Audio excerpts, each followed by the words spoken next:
All right, so we know that WrestleMania is not going the way it's supposed to, and right now the fans are very fickle about this, and they have every right to. But that's why CJAX came with the report to let us know that how the fans are really feeling, and I believe this video is important for us to listen to since we feel that way. So let's listen. Yo, yo, yo, it's your boy CJAX back with another video, okay? Your boy CJAX is in a great mood today, you know what I mean? I'm in a very, very good mood because today we're going to be discussing how the WWE fan standards have dropped absolutely egregiously, tremendously, incredibly low, and it's absolutely ridiculous at this point, okay? At the end of the day, we have to realize the fact that because the quality of WWE as a product has gone down, right, the fans and their expectations have gone down. It's very evident. That's just how it works. The worst product the worst product you get, the less you're going to expect. But when they meet those extremely low expectations, all of a sudden you're going to get lies from WWE like, the best it's ever been, the business is booming, this is peak, this is quote-unquote cinema, as the ratings continue to drop. You get what I'm saying? So that just proves the point. But the point is WWE is lying and fans fall for it, and WWE fans have simply just lost the plot at this point. And there's not going to be any gatekeeping here, okay? Because I'm not going to lie, I'm a young guy, okay? I'm only 19. I'm not 30 or 40 or any of that stuff. I didn't grow up in the prime of the Attitude Era, going to any of these events, seeing the insanity of it all, etc. However, I witnessed, the 2000s of WWE. And obviously, we have all of the world at our fingertips with our phones at this point. We have the internet, we have YouTube, we have videos. We can go back and see things. Like I've gone back and seen Attitude Era storylines and matches and Manias, Prime Era stuff of the Ruthless Aggression, right? Seen all the all-time greats, your Cenas, your Takers, your Shawn Michaels, your Rock and Austin in their prime.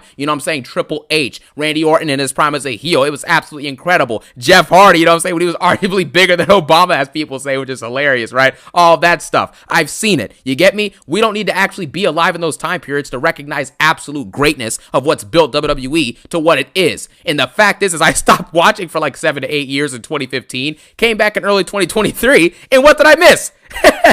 I didn't miss much of anything. There was obviously multiple amazing moments here and there, amazing matches, storylines, character moments, etc. I've seen all that stuff of, the top great moments, okay? But the fact is, the fan standards have gone down. It's as simple as that. The fans always think they're right when they just clearly aren't in all these scenarios. Even myself, right? I can say a billion takes and a billion opinions that I believe, to me they're facts because I believe them and I'm strongly behind those opinions. But the fact is not everyone's going to agree. Just like when all the fans are saying, we want Cody at last year's Mania, and the Yes movement, and now the Yeet movement with Jey Uso, all of this stuff. But then you actually get to the crux of the product and the crux of the person who has the belt, and they suck. Cody Rhodes sucks. His championship reign has been atrocious. And I'm predicting now when Jey Uso eventually wins the World Heavyweight Championship, which I think is going to happen at Mania 41, right? His championship reign is going to die out probably before the end of the year. And it's as simple as that. It's the same thing with the Yes movement got moved on for a much bigger and better star in Roman Reigns. Even though he was pushed as the big dog and people are like, oh, Roman sucks. He doesn't have the talent. I don't even care if he turns heel. He sucks. And then all of a sudden, Roman Reigns turns heel and Vince McMahon is booking, it was mainly a storyline though cultivated by Roman and Paul Heyman, of course. But when Roman turns heel, it saves the business. You get me? That's what I'm saying. Fans don't know what they're talking about. Roman Reigns allegedly sucks, but when he turns heel, he ends up saving the WWE. Alexa Bliss has done amazing things in the 2010s. Was doing absolute great work on the mic, good matches, good reigns, etc. And somehow, some way, now she's not used at all. It's unacceptable. Yeah, I was just disappointed when this came out. I really was, because, again, we need her at WrestleMania 41, and the fact that we're hearing these rumors is just crazy to me. But she did respond back by using this GIF, saying, I'm fine, okay, I'm great. I mean, obviously, she's a Friends fan, and obviously, Wrestling World CC pretty much responding like that. But listen, I know you don't want to respond right now, but we really need you at WrestleMania 41, especially if Liv Morgan doesn't have any challengers for WrestleMania. But however, I do hear rumors where they're going to plan for her to be injured. I don't know how that's going to go for Friday Night SmackDown, but the fact it starts at 3 o'clock, I will not be watching it until after work, which I don't get off until like after 7. So I don't know, man. I mean, if the rumors are true, then I don't know.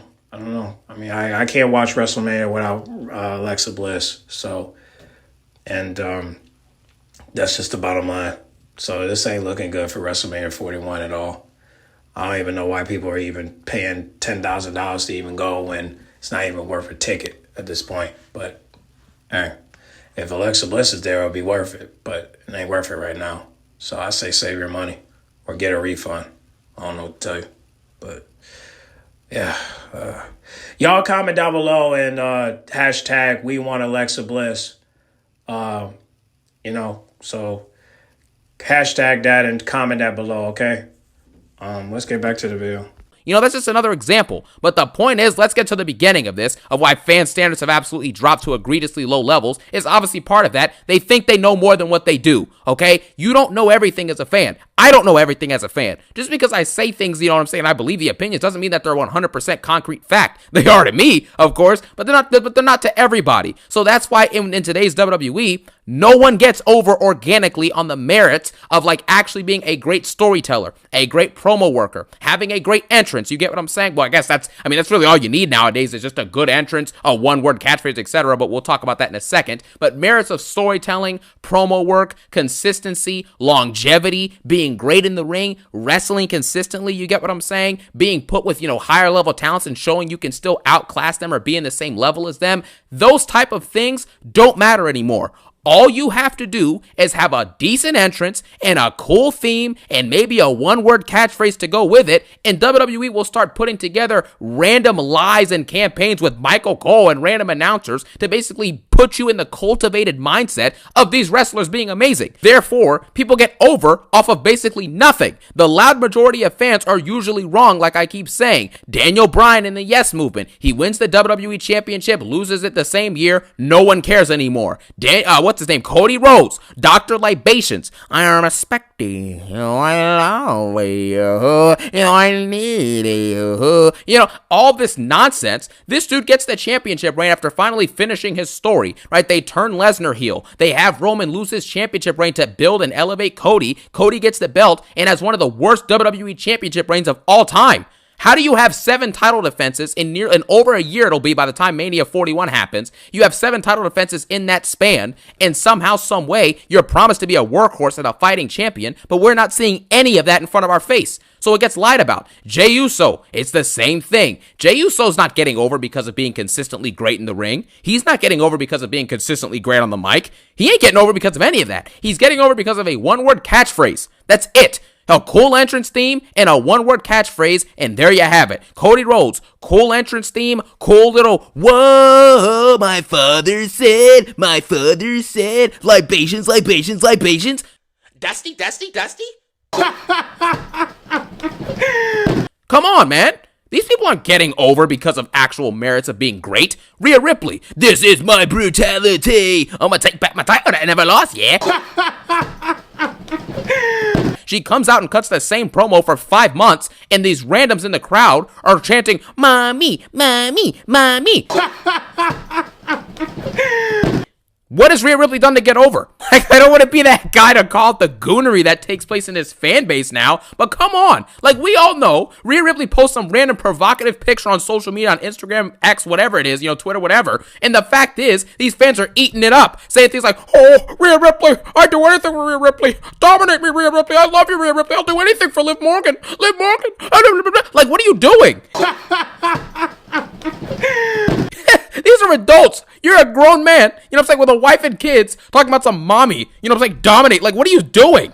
The fact that, and these are the people who are trying to tell me that Cody Rhodes is better than Roman Reigns, or he's the next John Cena.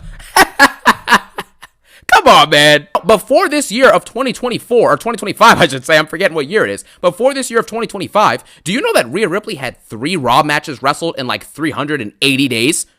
Are you kidding me? You wrestle 3 times on TV, right? And maybe 4 or 5 times on PLEs in that span. So 8 matches total televised in nearly 400 days. And you have the audacity to convince me that this person is the best woman on the roster? She's done nothing. What has she done? Yeah, you're over. That's great. So what? LA Knight is over, but what makes LA Knight great is the fact that he cuts amazing promos. He's consistently wrestling. He's wrestling good matches, adding to his arsenal. He has a good entrance, and obviously he has the yeah chant, and he's super over with it. That's what makes LA Knight great, not the fact that, we're just told that he's great. Now you just get over off of being told they're great. And again, don't want to gatekeep, but I'm just going to bring it up. When I was growing up, I'm seeing guys like John Cena, heel Randy Orton, Triple H, Shawn Michaels. You know what I'm saying? I'm seeing what's it called? Prime Jeff Hardy, The Undertaker. I'm seeing different things. Even The Miz when he was a heel, a mid-card heel was great at his job. John Morrison with a unique creative entrance. R-Truth was fun. Kofi Kingston, at least he had a unique gimmick. Heck, even Dolph Ziggler in his prime in the 2010s is arguably talented than more talented than 90 to 95% of this current roster. Yeah, even the GIF should have been me is going viral on Twitter and Instagram just a little bit. I mean, mostly Twitter, but yeah, I mean, he's mostly known. And he gets all the babes. That's the thing. He even got Lana while she was married, bro. Hey, yo, that him kissing in front of Mr. McMahon was wild. Like, yo, I don't condone that at all. But hey, he gets all the babes, bro. That's Dog Ziggler for you. He had Eddie Guerrero's wife. He had AJ Lee way before CM Punk. Like, bro, Dog was that dog, bro. So, hey, shout out to Nick Cannon for putting him on Wild 'N Out. But dog, yeah, Dog Ziggler will always be that legend, bro. Hey, shit. To me, he gets all the hoes more than Shawn Michaels did when his prime. Yeah, even more than Edge. I ain't gonna lie, bro. Dog Ziggler was that guy, bro. He was that guy. Still that guy, Well, yeah. If you don't know what I'm talking about, just go back and watch Dolph Ziggler. Elite seller, great in the ring, and pretty solid on the mic, and he had a solid entrance as well. I was losing my mind when he did that comeback at Survivor Series 2014, you dig? Dolph Ziggler has more talent than 90% of these hacks that we watch weekly on the show. But for some odd reason, we're sitting here and we're being told that these people are great without them showing us. Gunther is told to us that he's a workhorse and he's amazing and he's the captain of the industry, all this stuff, and he does not wrestling. How do you have 4 or 5 title matches in 8 months and we're supposed to believe that this dude is a workhorse? Cody Rhodes is the first ever full-time champion that's a quote-unquote workhorse to have 7 title defenses in 400 days. But yet he's a workhorse though. None of this stuff makes sense. It's just lies. And the fact is that nowadays, like I said, you don't get over organically. You wrestle a solid match here and there or have a good promo here and there. And then people are saying, oh, push him, push her, push them now. They deserve a world title. They deserve a world title. Excuse me? What are you talking about? All you got to do is be good 1 or 2 times and that's it? You don't have to earn anything anymore. It's so infuriating.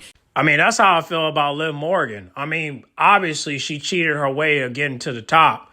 And it's all because of Dominic Mysterio and Raquel Hernandez, but also Finn Balor for adding her to the group. That's why I never understood why this plot is going backwards with the Judgment Day. Or not backwards, but just being all over the place because we had a good plot, right?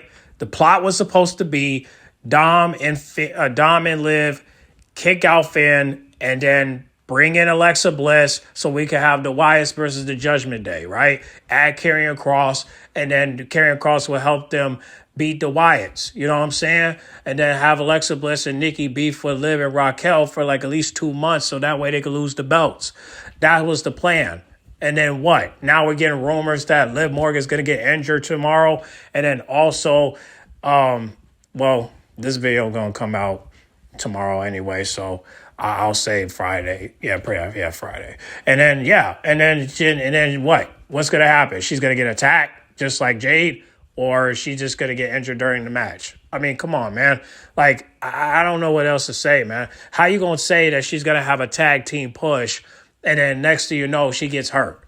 Now, all of a sudden, Raquel got to get a new partner, and it's all because, you caught Dom and Raquel slipping by liking Rhea's pictures. Come on, dog. This is just crazy. But again, there are rumors saying that she's going to leave both of them. And now, it's just all over the place. And now she's making it up by posting pictures of Dom. But Liv, your man already got caught. All right. We caught him firsthand.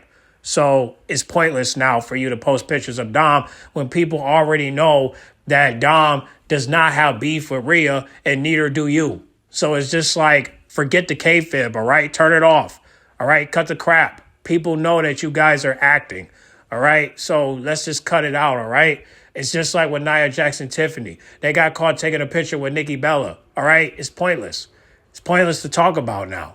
So it's better if we just cut the BS and just have everybody from the Judgment Day go their separate ways. Because this story is lengthy, it's not ending, and we need it to end now. Okay? No more Liv and Dom, no more Finn in the Judgment Day, no more JD, no more Carlito, no more Raquel, all this gone. All right? It's just gone. All right? We got to end it. All right, because this shit is getting out of hand. You keep running away from Rhea. You keep talking shit to other women. You won't take accountability for any of your actions, and you're talking and you're manipulating the people by posting pictures of Dom when people already see and already made up their minds that this shit is just stupid at this point. And now you're gonna have a video coming out with him of hot ones. Like, I'm gonna tell you this right now: when that video drop, it's gonna flop. And you're not going to get 1 million views. And you want to know why? Because nobody cares about you two. Because nobody cares about fake couples. You know what they care about? Real couples. Like Becky Lynch and Seth Rollins. They're a real couple. They're a married couple. You're not married. You're single. Dom's married. Bring his wife. For God's sake. You know, if anything, you and Raquel should have been on that show. Y'all the tag team champions. Why the hell are y'all not on that show? What, because you think the fans want to see you and Dom? No, they don't. They want to see you and Raquel. That's what they want to see. Those fans that you signed autographs with, they came to see you two. They didn't came to see Dom. You don't see no sign that says, oh, we want to see Liv and Dom. No. They want to see you and Raquel. That's it. You're literally not taking your tag team title seriously. You went on Kelly Clarkson and they mentioned Raquel, but you're not there with Raquel. Where is Raquel? Why is she not on Kelly Clarkson with you? So now she can't get no buzz, but you rather mention her name? Like people know who Raquel is. They don't even do their homework on Raquel. So mentioning her name is going to help. No, it won't. See, that's what I'm saying. Like, this is stupid. I don't know what it's going to take to get Hunter to understand that you are not doing a good job with these bookings. And the fact that you had, I don't know who is Liv Morgan's agents or her management or her camp, but the fact that you had her on there by herself without Raquel is disrespectful. Because how you gonna mention her name but don't have her on the show with the legend herself, Brooke Shields? I'm pretty sure Brooke Shields want to see Raquel, but she's not there. And I understand it was only 3 minutes. I get it. But now that Kelly Clarkson is back, are you going to go back? And if you do go back, are you going to bring Raquel? Well, shit. Well, I don't know how you're going to do that if the storyline's going to change. Because if you get taken out and Raquel has to defend the titles and get a new partner, what's she going to do? Because you ain't no point of you having her back on there if you two are not partners no more. So at this point, you might as well ride by yourself. That's why this Kelly Clarkson interview ain't doing no numbers. You only got like 10K. That's nothing. Now, if you got half, okay. If you got 100, okay. But people don't know you that well. But I'm glad you're on there, though. But the fact that you didn't have Raquel, I just thought it was a slap in the face. And if I was her family member, I would be pissed. Because why is Raquel not on there? Why is my family member not on there? That's what I'm saying. Like, this shit is just getting out of hand. It's not sitting right with me. But, however, I mean, look, I don't know what's going to happen Friday night on SmackDown, but I do know something has to change. Because the fact that Alexa Bliss is out of the world appearance for WrestleMania 41 is ridiculous. And I'm definitely not watching if Alexa Bliss is not going to be there. But, however, if Liv Morgan gets injured and she don't be there, then what's the point of watching then? Because her fans are going to wild out because they're going to be like, wait, Liv Morgan's not going to be in WrestleMania 41? Oh, okay. Oh, let me get a refund if I'm going. Because I'm not going to go because without Liv Morgan, I ain't watching. You know what I'm saying? Without Liv Morgan, I ain't going. You think they're going to go to see Dom? Think again. They're only supporting Dom is because of Liv Morgan. But if Liv Morgan's not involved, then you know what's going to happen? She's dogging everybody. Okay, Raquel ain't rocking with me no more. She's replacing me. All right, bet. We done. Oh, Dom is seeing another woman, or he getting back with Rio, or he getting with Roxanne. Okay, cool. We ain't dating no more. So I ain't posting you no more. Okay, cool. Cool. You don't wanna be with me no more. I ain't gotta promote you no more, and that's that. And if that happens, then we'll see the babyface side of her. But the only way I can see the babyface side of her, if she said, I'm done with every single Judgment Day member. I'm done. All right? I'm done with Dom. I'm done with Raquel. I'm done with Finn. I'm done with JD. I'm done with Carlita. I'm done.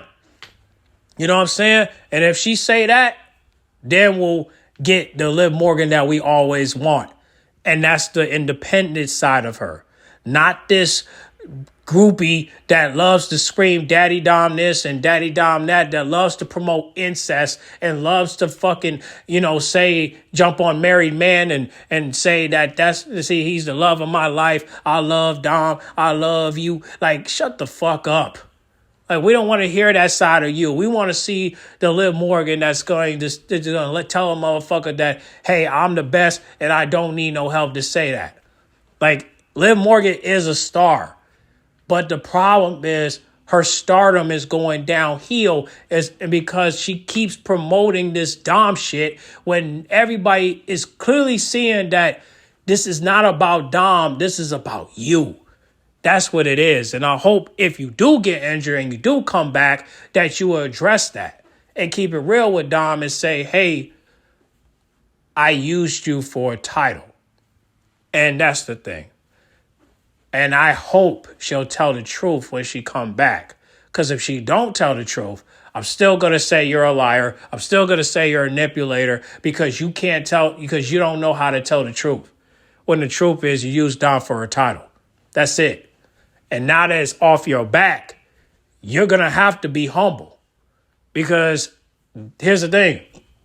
If Raquel replace you with Roxanne, because I can't see her with anyone else, most likely you're going to feel betrayed and you're going to want answers.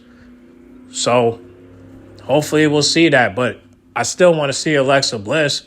I still want to see Liv Morgan versus Alexa because I still think that Alexa can keep it 100 with Liv Morgan even if she is turning face. You know what I'm saying? So hopefully we'll see that side of her. But right now, we ain't seeing none of that. All I see is a blondie trying to be like Akashi 6ix9ine. And I ain't fucking with that. So we'll see what happens Friday Night SmackDown. But I want to continue with the video. I'll say my thoughts at the end. Damn, I should have saved it. Damn, I should have saved it to the end. But let's go ahead and continue, though. Let's continue. You watch how John Cena, Batista, and all these people used to actually grind week in, week out, wrestling on the shows, wrestling on the PLE, showing up to the live events, which we're going to talk about dark matches and live events in a second, because there's absolute just garbage and ridiculousness going on with that. But you see, the thing is as well, is the simple fact that back then you had to be really good, like in the ring and on the mic, or you had to be elite in one area, like elite in the ring and like, average on the mic, or, vice versa, just a mixture of both, elite at both. You get what I mean? But that's what you needed in order to get over, because these rosters were actually stacked. Not just, they're telling us the roster's as stacked as it ever's been. Like, no, it's not. The roster back then in the 2000s and the 90s was actually stacked. Everywhere you look, you have a first ballot Hall of Famer looking right back at you. You get what I mean? You have a great promo worker here. You have a great storyteller here. An elite all-time great wrestler here. Here's Kurt Angle. You want great promos? Here's John Cena. You want great villainy and great heel work? Here's Reign of Terror Triple H. You want great heel work? Here's Randy Orton. You know what I'm saying? You want a consistent workhorse who is going to absolutely elevate the prestige of a belt. Here's Edge. Here's Batista, etc. This is the type of stuff you needed to do. Getting over in a sea of absolute amazing players and amazing wrestlers and amazing stars is much more impressive than getting over now when your competition is like face Sami Zayn or face Chad Gable. Are you kidding me? That's all it is? It's a simple analogy like this. If I'm in the NBA averaging 30 points a game versus someone who's in college averaging like 30 points a game, the person in the NBA averaging 30 is obviously much more impressive, more skillful, and is going to be considered greater than the person in college averaging 30 points. In this case, NBA is the level of talent that we had in the 2000s and the 90s, and then the college basketball in this analogy is what we're getting on the current roster and the current group of talent crop we have today. But you watch these people who, John Cena, for example, okay, who is apparently this generation's version of him is allegedly Cody Rhodes. That's what WWE says. That's what Triple H says. That's what Cody Rhodes himself says. And that's what, Michael Cole says and all these people say now, right? Even some of the fans. Cody Rhodes is not John Cena. John Cena shows up, he wrestles on Raw, sometimes wrestled on SmackDown the same week, wrestled on the PLE, and then showed up for, for all the live events and the dark matches and was doing the interviews, etc. for 15 years. How is it possible that John Cena is doing that, but somehow Cody Rhodes, who wrestles 8 matches televised in a year, on PLEs that actually matter, and somehow Cody Rhodes is getting called the next John Cena? It's all manufactured stars. No one is getting over off of what they're doing. They're getting over because of what we're told that they're allegedly doing. That's what it is. And it's as simple as that. You wrestle a good match here and there, you cut a decent promo here and there, and boom, push them to the moon. We've seen this with Dakota Kai. Dakota Kai will have like a decent match. And I remember last year people were like, dude, if they make a mid-card belt, Dakota Kai should get the W. Like, what? Dakota Kai's consistently injured, unfortunately, and she's not good on the mic. Her entrance is garbage, and she's not over with the crowd. So why should she be getting a championship? Because people on Twitter said so? That's what it is? Jey Uso, yeah, he's super over. The crowd's going crazy. Look at his motion, man. He's doing all these amazing things. Yeah, well, what's he doing amazing in the ring? What's he doing amazing on the mic? What's he doing amazing to elevate feuds or elevate stories? Does anybody know? He had a good feud with Braun Breaker for that little 4-week span when he won the IC belt. Don't get me wrong. I was supportive of that. That was a great feud. But other than that, what has he done? What has he done to be in the situation where he wins the Royal Rumble and is going to win the world title, basically? How? How did we go from having Batista as world champion, someone who's grinding consistently, telling good stories, having multiple amazing feuds over his lineage, but Jey Uso turns into a singles wrestler, has a good entrance, and has a good gimmick to say one word, yeet, and now he's a world champion?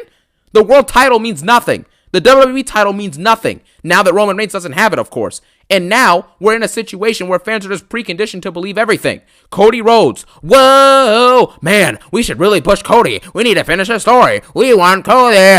We want Cody. I respect you. I love you. Come on, man. Get real. Sami Zayn, another one. In 2023, when he left the Bloodline, which was a great moment at Royal Rumble that year, everyone's like, man, Sami might be the guy to take the belt off Roman. Man, come on. Come on, man. Come on, man. You can't have Roman Reigns sitting there as a top star, and you're telling me Sami Zayn, Cody Rhodes, these are the type of people you have to offer instead of Roman Reigns, and you think that that's the best idea? These fans have no idea what they're talking about, and they have no standards. Rhea Ripley, it's the same thing, and this is another problem we have, is that lies are being accepted, okay? No matter what, no matter what's happening, villainy is being rewarded at this point, because at this point, fans are preconditioned bots. So these little, buzzwords like workhorse, Cena schedule, best it's ever been, the business is the best it's ever been, the best roster it's ever been, cinema, things like that are ringing hollow now. Nobody who's actually intently thinking when watching this stuff and listening to what these people are saying actually believe any of these things. No one believes this stuff. You can't tell me that someone who wrestles 8 times in 400 days as a full-time competitor is a workhorse. In what world? Because they wrestle dark matches? That's what it is. Because they wrestle dark matches that no one watches?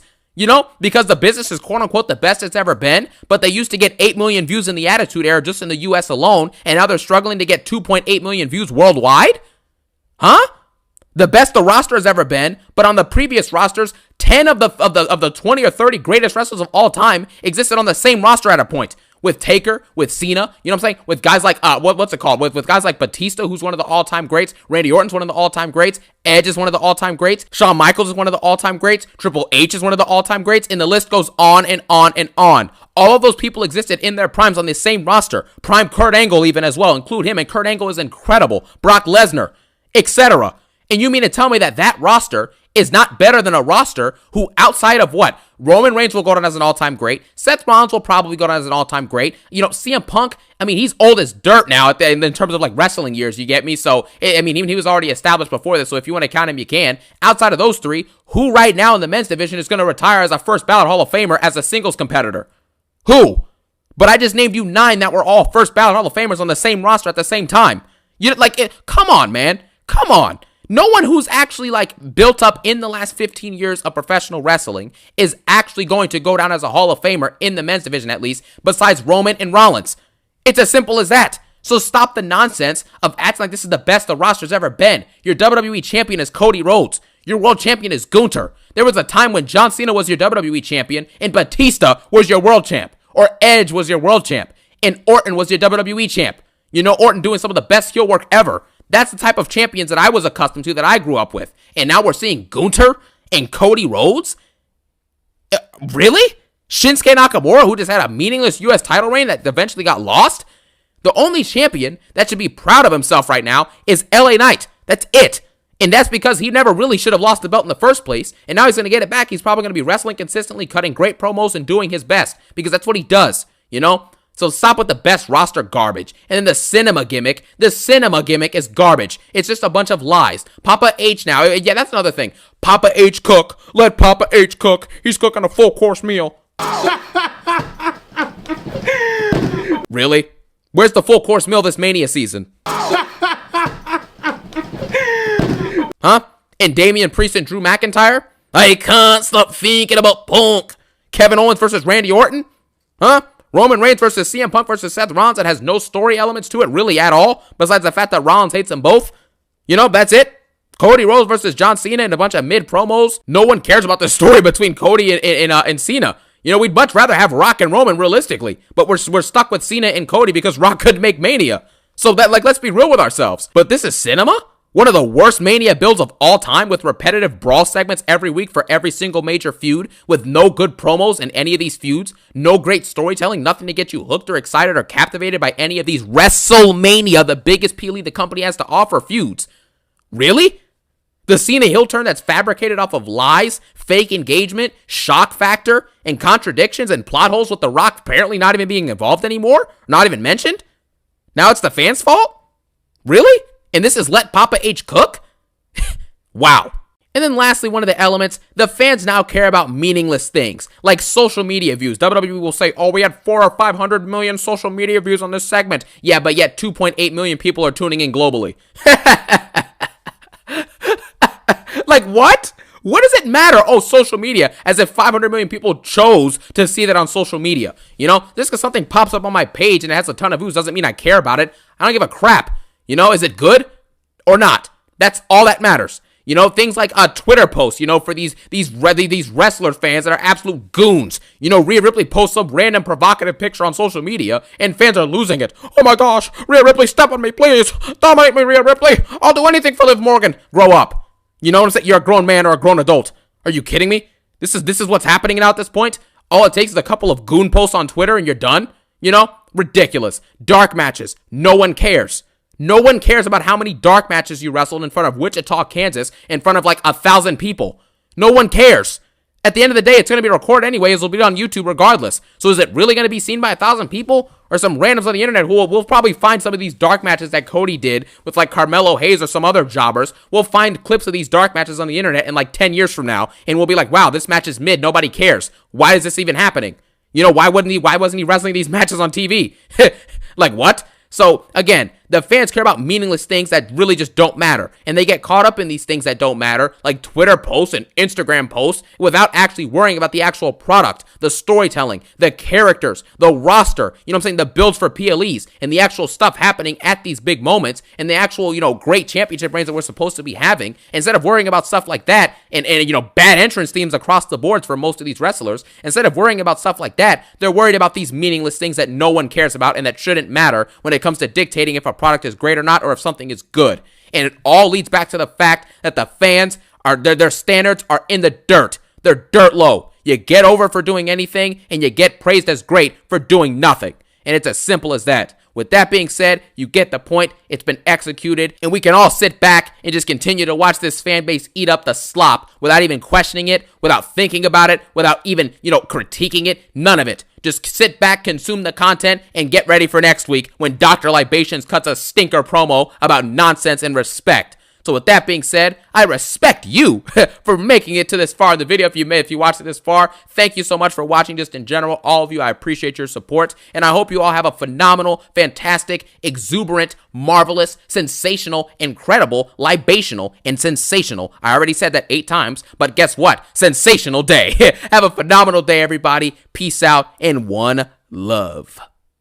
Yeah, well, like I said in my last video, I mean, without Alexa Bliss, this ain't the WrestleMania we're looking for. So that's why I need everybody to comment, we want Alexa Bliss, like hashtag, we want Alexa Bliss. And regardless if Liv Morgan is out or not, still, we need her at WrestleMania 41. Without her, there's no point of watching this. I could care less about the rest of these matches, knowing that some of these matches are probably not going to get booked. You know what I'm saying? And FYI, some of these matches that are on this photo is pretty made up, but the ones up top are not. But as for Raquel and Liv versus Alexa Bliss and Nikki Cross, I don't know. It all depends on tomorrow. If Liv Morgan gets injured or not, rumor has it. But y'all comment down below and let me know, what do y'all think about the video? Y'all agree with CJAX? Do the fans have low standard? Do y'all have low standard for WrestleMania 41? Y'all comment down below and let me know. Because like I said, without Alexa Bliss, this WrestleMania 41 is not worth watching. I said it in my last video. In order for WrestleMania 41 to be complete, Alexa Bliss has to compete. And if she's not going to compete, then forget it.